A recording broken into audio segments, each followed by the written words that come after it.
मदत करण्यासाठी आपल्या सर्वांसाठी जे विमानचं रक्त या ठिकाणी स्टेजवर दरवर्षी येत असतं. नुसतं या ठिकाणी आपण स्टेजवर जातो, पण त्याआधी 2 महिने संपूर्ण या ठिकाणची तयारी करत असतात आणि त्यांच्या नेतृत्वाखाली खऱ्या अर्थाने आपण सुरक्षित येतो जातो. असे समता सैनिक दलाचे राष्ट्रीय ऑफिस डिव्हिजन अध्यक्ष आणि आपले सर्वांना संबोधित करणार आहेत भीमरावजी आंबेडकर यांच्यासाठी पुरेशी एकदा टाळ्या. डॉक्टर भीमराव साहेब आंबेडकरांचा धन्यवाद.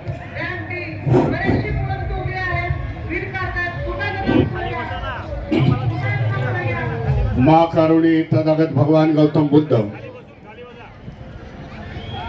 विश्वरत्न बौद्धिसत्व संविधानकार डॉक्टर बाबासाहेब आंबेडकर, महाराष्ट्राचे आराध्य दैवत छत्रपती शिवाजी महाराज, छत्रपती संभाजी महाराज, महात्मा ज्योतिबा फुले, सावित्रीबाई फुले, आरक्षणाचे जवान छत्रपती शाहू महाराज, बहुजनांच्या सर्व महापुरुषांना विनम्र अभिवादन करून आज मंचकावरती उपस्थित पूज्य भंतेजी त्यांना मी वंदन करतो. भारतीय बौद्ध महासभेचे सर्व पदाधिकारी, आजचा दिवस समता सैनिक दलाचा दिवस, शौर्याचा दिवस. 1 नंबर 2 नंबर आजच्या काळामध्ये समता सैनिक दलाचं मी त्याची जोडणी करतो. शौर्याची आणि समता सैनिक दलाच्या जवानांची उपस्थित सर्व बंधू आणि भगिनींनो अभिवादन करतो. ज्या आमच्या पूर्वजांनी 207 वर्षापूर्वी इतिहास घडवला, ज्याने समतेची लढाई लढली, विजयासाठी नाही, आमच्या हक्क आणि अधिकारासाठी ज्या लढाईचा उल्लेख संपूर्ण जगामध्ये जर बघितला तर समतेसाठी लढलेली ही भीमा कोरेगावची लढाई ही एकच लढाई आहे. म्हणून ज्या इतिहासामध्ये ह्याला शौर्याने शौर्य सुवर्ण अक्षरांनी ह्याची नोंदणी झालेली आहे. सगळ्यांना माहिती आहे डॉक्टर बाबासाहेब आंबेडकर 1 जानेवारी 1927 ला या विजयस्तंभाकडे बाबासाहेब आले. बाबासाहेब आंबेडकरांनी हा विजयाचा इतिहास इंग्लंडच्या लायब्ररीमध्ये शिकला, तिथे वाचला. कारण येथील प्रशासनाने, येथील इतिहासकाराने हे आम्हाला कधीच सांगितलेलं नाही की पेशवाई कशी संपली. हे डॉक्टर बाबासाहेब आंबेडकरांनी 1 जानेवारी 1927 रोजी याच विजयस्तंभाच्या इथे महार सैनिकांना घेऊन जे बाबासाहेबांनी भाषण केलेला, समाजाला उद्देशून, संख्येने लोक कमी होती पण महार बटालियनचे लोक होते. तेव्हा बाबासाहेब काय म्हणतायत की माझ्या शूरवीरांनी, माझ्या समाज बांधवांनी, महार सैनिकांनी जे युद्ध लढलेलं आहे इंग्रजांच्या बरोबर, स्वकीयांशी, मी त्यांचं अभिनंदन करतो की ज्यांनी या देशाची जे छुआछूत होते, या देशामध्ये जो ह्युमन राईट, मानवी हक्कासाठी जो लढाई होती ती सुरुवात त्यांनी केलेली आहे. म्हणून बाबासाहेब त्यांचं अभिनंदन करतात. हा इतिहास नंतरच्या काळामध्ये, अलीकडच्या काळामध्ये संपूर्ण देशामध्ये आणि जगामध्ये गेला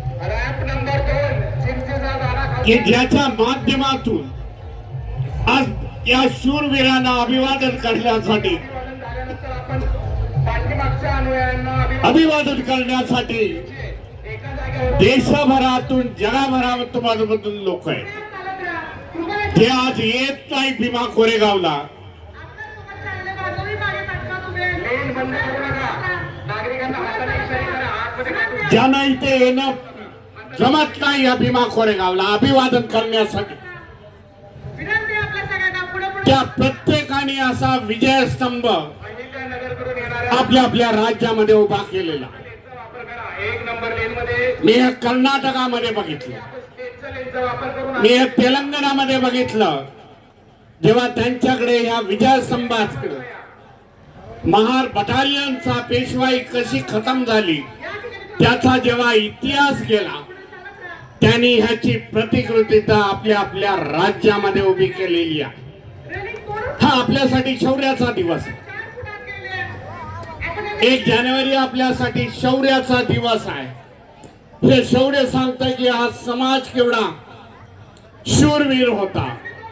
म्हणून ब्रिटिशांनी आपल्या महार जमातीला त्या काळी मार्शल रेस म्हणून म्हणतलेला. दोनच या देशाचा जर इतिहास बघितला तर दोनच मार्शल रेस, एक महाराष्ट्रातली महार जमात आणि पंजाब मधली एक जमात आहे की त्या दोन जमातीला हे मार्शल रेस इंग्रजांनी घोषित केलेला आहे. पंजाब मधल्या मार्शल जमातीने जे शेड्यूल कास्ट आहे त्यांनी देखील अफगाणिस्तान मध्ये जाऊन इंग्रजांसाठी युद्ध जिंकलं होतं म्हणून त्यांना मार्शल रेस म्हटलं. पेशवाईचा खतमा इथून करून इंग्रजांनी या देशामध्ये संपूर्ण राज्य सत्ता स्थापन केलेली आहे. हा इतिहास आहे. महार समाज का लढले एवढे द्वेषाने हा देखील आपल्या समोर मोठा प्रश्न आहे.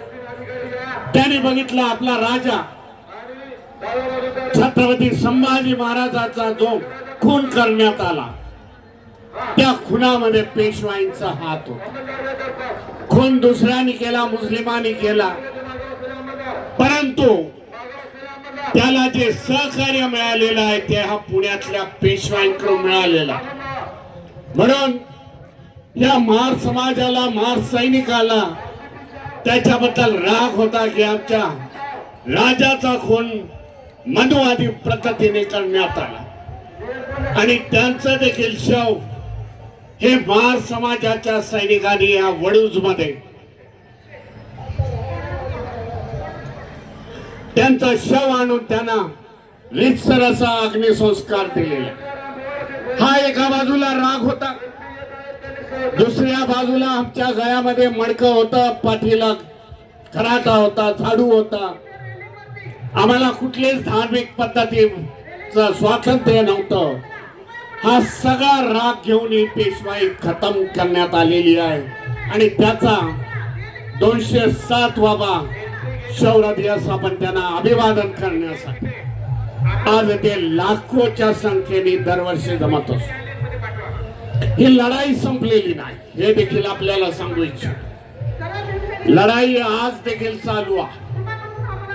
आज देखील आपल्यावरती अन्याय अत्याचार होत आहे ते त्या मानसिकतेमधून होत आहेत की जी मानसिकता पूर्वी या देशामध्ये होती, पेशवाईंच्या मध्ये होते, 207 वर्षापूर्वी होती, तीच थोड्याफार प्रमाणामध्ये आज मानसिकता या देशामध्ये आहे. ती मानसिकता खतम करणं बहुजन महापुरुषांनी आपल्याला जो समतेचा मार्ग दिलेला ते समता आपल्याला प्रस्थापित करण्यासाठी बाबासाहेबांनी आपल्याला बौद्ध धर्म दिलेला.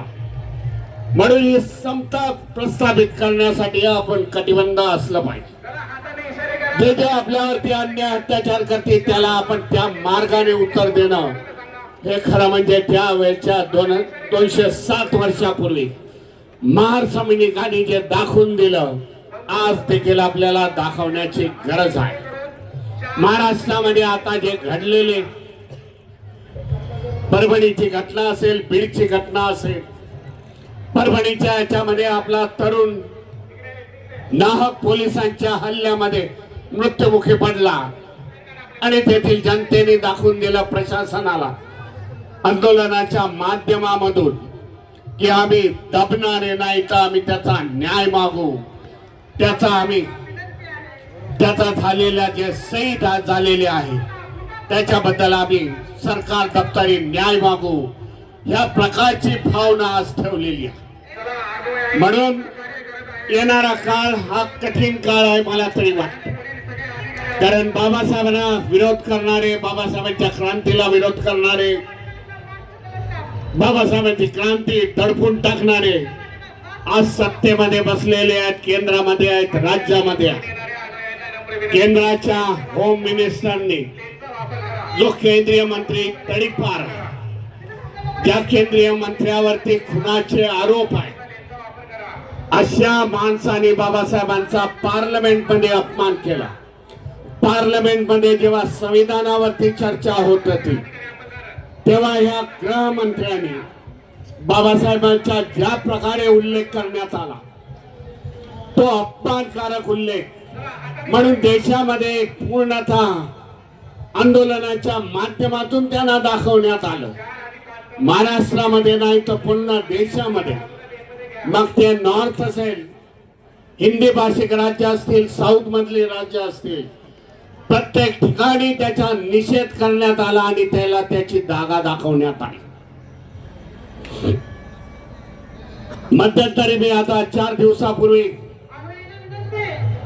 वाराणसी सारनाथला होतो तेव्हा पत्रकारांनी मला विचारलं कि कांग्रेस ने देखील बाबासाहेब को किधर सम्मान दिया है.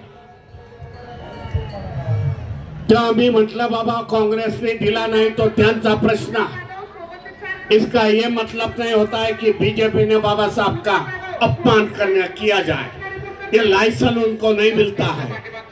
आज जर बाबासाहेबांचा कोणी अपमान करत असेल तर त्याला तशाच तसं उत्तर देणं गरजेचं. का असं घडलं आपण जाणता असाल, महाराष्ट्राचे जे राज्यपाल होते कोश्यारीजी, की ज्याने महात्मा ज्योतिबा फुले सावित्रीबाई बद्दल गलिच्छ शब्दामध्ये त्यांचा उल्लेख केला.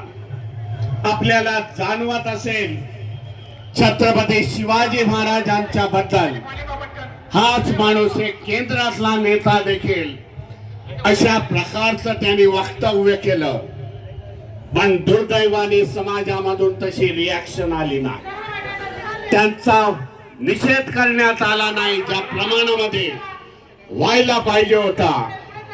पण ज्या दिवशी त्यांनी बाबासाहेबांचा उल्लेख केला त्यावेळी देशामधल्या करोडो लोकांनी, जे आंबेडकरवादी आहेत, जे बहुजनांच्या विचाराला म्हणतात, त्या सगळ्यांनी आज निषेध केला.